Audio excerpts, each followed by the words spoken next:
Shalom, perkenalkan nama saya Latari. Saya dari kelas H, semester 4, program studi pendidikan agama Kristen. Tujuan dari pembuatan video ini adalah untuk memenuhi tugas mata kuliah strategi pembelajaran. Di sini saya akan mempresentasikan tugas dari kelompok 11 tentang strategi pengorganisasian misi dan penyampaian. Baik, poin pertama yang akan saya jelaskan adalah pengertian strategi visi, misi, dan penyampaian. Visi sebagai suatu rangkaian kata yang di dalamnya mengerti tentang impian, cita-cita, atau nilai dari suatu lembaga ataupun organisasi. Selain itu, dapat dikatakan bahwa visi ini menjadi tujuan masa depan suatu organisasi ataupun lembaga. Oleh sebab itu, dalam visi biasanya akan berisi tentang pikiran-pikiran dari pendiri atau para anggota organisasi. Sementara itu, misi adalah suatu proses atau tahapan yang seharusnya dilalui oleh lembaga atau instansi atau organisasi untuk mencapai tujuan atau visi yang telah ditentukan.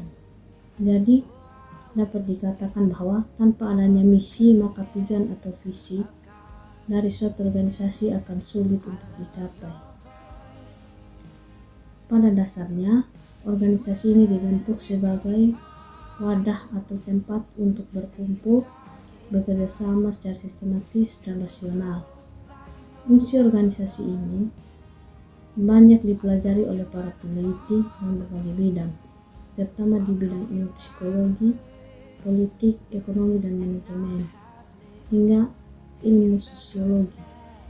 Dalam ilmu sosial sendiri, fungsi organisasi juga dipelajari begitu dalam karena akan berdampak besar bagi kehidupan banyak orang. Poin yang kedua adalah visi misi organisasi dan penyampaian. Ketika menjalankan suatu organisasi atau lembaga, kita pasti memiliki tujuan. Lalu untuk mencapainya, kita juga harus memiliki landasan yang jelas berupa visi serta misi.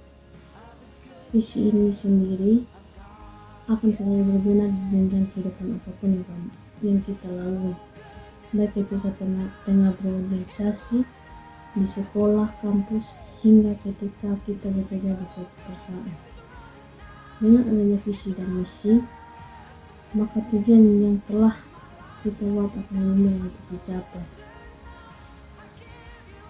Poin yang ketiga adalah tata cara membuat visi dan misi. Pada dasarnya, untuk membuat visi dan misi organisasi sangatlah beragam. Meskipun begitu, pada umumnya tata cara membuat visi dan misi organisasi dibagi menjadi 5 langkah. Di antaranya, yang pertama, harus menentukan tujuan dibentuk organisasi. Yang kedua, harus memiliki fokus untuk menatap masa depan, terutama dalam menghadapi berbagai tantangan masa depan. Yang ketiga, harus memiliki tujuan yang jelas dan memiliki orientasi masa depan yang jelas. 4, perlu mempertimbangkan berbagai macam nilai yang ada dalam organisasi. 5, buatlah visi dan misi berdasarkan hasil musyawarah dan mufakat. Yang keempat, alasan pentingnya visi dan misi organisasi perlu dibuat. Berikut di bawah ini adalah alasan pentingnya keberadaan dari visi misi dalam suatu organisasi. Yang pertama, demi mewujudkan cita-cita bersama dalam sebuah perkumpulan. 2, sebagai suatu bentuk dorongan untuk selalu maju serta berkembang. 3, agar terhindar dari berbagai perubahan haluan yang terlalu jauh dari tujuan awal didirikan suatu organisasi. Yang keempat, agar senantiasa membuat perkumpulan atau organisasi tetap hidup serta berkembang. Mungkin hasil presentasi dari saya. Terima kasih. Shalom.